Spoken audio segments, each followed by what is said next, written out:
Bonjour, je suis Serge Braun, directeur scientifique de l'AFM Téléthon. Je tenais à vous adresser personnellement mes plus sincères remerciements pour votre engagement à nos côtés pour le Téléthon 2024. Un Téléthon magnifique et exceptionnel à bien des égards. Je suis engagé auprès des familles depuis que l'AFM a financé mes travaux sur la myasthénie en 1986. À l'époque, le Téléthon n'existait pas encore. On ne parlait pas encore de thérapie pour les maladies rares, pour la plupart d'origine génétique et qui étaient complètement méconnues. On cherchait surtout à en comprendre l'origine et les mécanismes. Aujourd'hui, grâce à vous, grâce à votre mobilisation lors du Téléthon, depuis 38 ans, tout a changé. Avec votre soutien, nous avons créé nos propres laboratoires. Généthon, dédié à la thérapie génique, l'Institut Myologie, dédié aux muscles et à ces maladies, ISTEM, aux cellules souches et à la thérapie cellulaire. Nous avons réalisé les premières cartes du génome humain qui ont permis d'identifier des centaines de gènes responsables de maladies. En 1987, au lancement du premier Téléthon, on connaissait une poignée de gènes. Aujourd'hui, on en connaît plus de 4000. On a également mis au point les outils pour transporter les gènes médicaments dans les cellules. La thérapie génique, personne n'y croyait. Et aujourd'hui, on peut l'affirmer haut et fort, ça marche. Ça a marché d'abord pour les bébés bulles, puis pour les maladies du sang. Ça a marché pour les maladies de la vision, comme on l'a constaté avec Tim, ambassadeur de ce Téléthon 2024, ou pour des maladies du foie, comme on l'a vu avec Elena, qui n'a plus besoin de passer ses nuits sous des lampes bleues.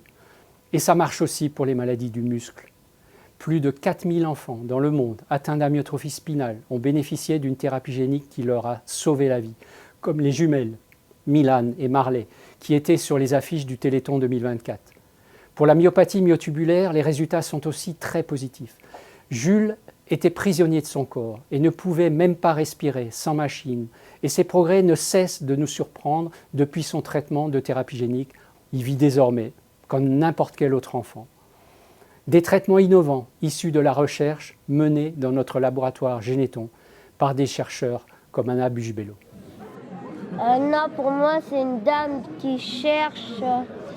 Elle essaye d'enlever les maladies avec des médicaments aux gens qui ont des maladies rares. Et après le médicament, vous avez plus besoin vous avez plus de maladies. Jules représente une grande fierté. C'est une grande fierté pour moi, pour mon équipe, pour tout Généthon. L'aboutissement de nombreuses années de travail, avec toujours l'espoir de voir un petit garçon comme Jules debout, se lever, courir. Tu as marché en combien de temps ? Très belle question, je ne sais pas. Au-delà de toutes ces victoires, le fait marquant du Téléthon 2024 a été la percée déterminante réalisée pour la myopathie de Duchenne, la plus fréquente des maladies neuromusculaires de l'enfant, la maladie qui a amené à la création de notre association et du Téléthon. Les chercheurs de Généthon ont mis au point un candidat médicament de thérapie génique qui est actuellement testé dans le cadre d'un essai clinique. La myopathie Duchenne, c'est la plus complexe des maladies à traiter par thérapie génique. Son gène est particulièrement grand et il a fallu concevoir une microdystrophine, une version minimale, mais toujours active de ce gène, pour lui permettre d'être transporté par les vecteurs efficaces de Généthon. Ce candidat médicament a montré son efficacité chez les premiers malades traités en France et en Angleterre. Nous avons pu en déterminer la dose optimale et c'est l'histoire de Sacha que l'on a découverte lors du Téléthon.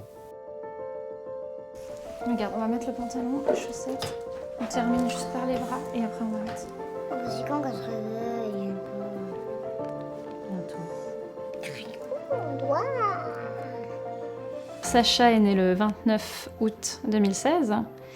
Quand il est né, tout allait très bien. Et on a vécu les 2 premières années de sa vie tout à fait normalement, sans soupçonner une seule seconde qu'il était atteint d'une maladie génétique. Et nous, on profite, hein, on a un petit garçon merveilleux, on est vraiment les parents les plus heureux du monde, on profite de ça à 100%. Mais on voit tout de même que il a un retard moteur global. Alors le jour du diagnostic, je pense que comme Hélène, c'est un moment parce qu'on s'attend beaucoup de choses, mais pas à ça. Et donc on y va tous les 3, on rentre dans la pièce et bah, ça c'est forcément quelque chose dont je me souviendrai toute ma vie. Hein. Il me dit oui, j'ai eu le retour des tests génétiques. Je lui dis d'accord, je dis mais attendez, avant que je m'assoie, dites-moi juste que c'est pas la myopathie de Becker ni la myopathie de Duchenne. Et on était encore tous debout, il me dit c'est la myopathie de Duchenne. Et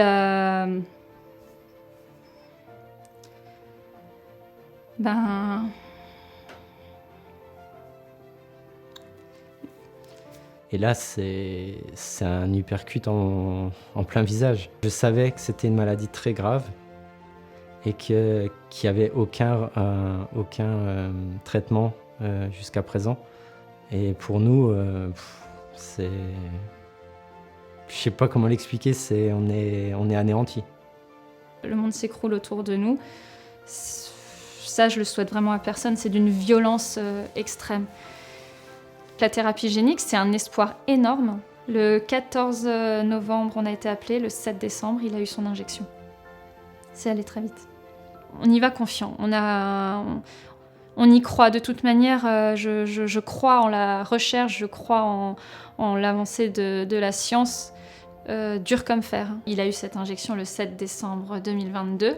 Donc Sacha est très courageux parce qu'il n'a pas mangé depuis la veille, il est à jeun, lui il reçoit cette injection qui a l'air de rien comme ça. En fait c'est une perf qui va peut-être lui sauver la vie, on va être patient. Mais le plus drôle dans tout ça c'est que en fait ça a été très rapide. Parce qu'on a vu les premiers effets au bout d'un mois. Sacha a bénéficié de ce traitement de thérapie génique dans le cadre de l'essai clinique et il a retrouvé des forces. Sur la vidéo de gauche, ce sont des vieilles images, des images historiques, des enfants de la famille de Kepper qui ont fondé l'AFM. On voit ces enfants qui ont beaucoup de difficultés à se déplacer, également à monter les escaliers. Ce sont des images typiques de la maladie et c'est des images qui sont toujours d'actualité.